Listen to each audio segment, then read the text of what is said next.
Using this weekly budget tracker is actually super simple. All you have to do is log the expense in your calendar to pay the bill. So for example, we have bill 2, that's $402. So I'm going to go to our expense tracker, double click on the date, and say I'm going to pay that today. It will be a debit since it's coming out of my account. And then I'm going to select bill 2, and let's say I'm putting it on credit card 3. I'll put $402 as well as the location, and I'm just going to put bill pay for this example. And we can see right here that now it says 0. Now if you put it on your debit card, all you need to do is update your starting amount with the new balance. But since I put it on a credit card, I just need to make one more step.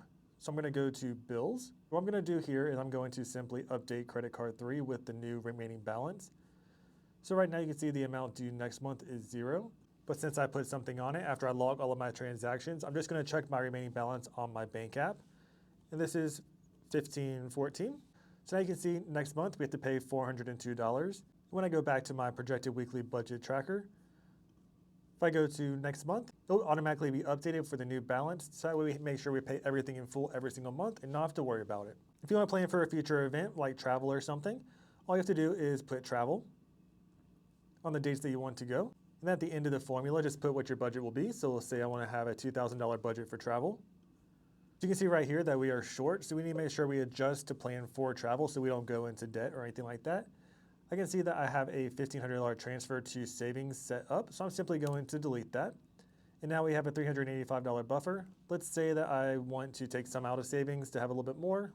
I'm going to put $600, and now I have about $1,000 to play with. Now, if you want to build wealth, it's super easy to cut down on your discretionary spendings.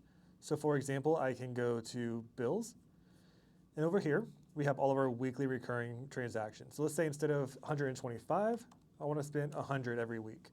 So you can see our monthly total went from 500 to 400.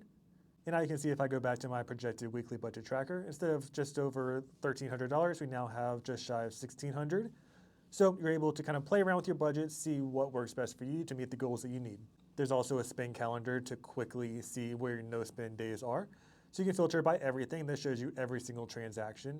Or you can go to only discretionary and groceries, and this shows you anything that's discretionary or wants, not needs, as well as groceries. Or you can select by only discretionary, so these are only transactions that are considered wants and not needs, to see if there's any trends, if you want to cut back on different areas, different things like that. Or you're doing just fine, live your life. And finally, you have a dashboard where you can see your current total, all your different balances.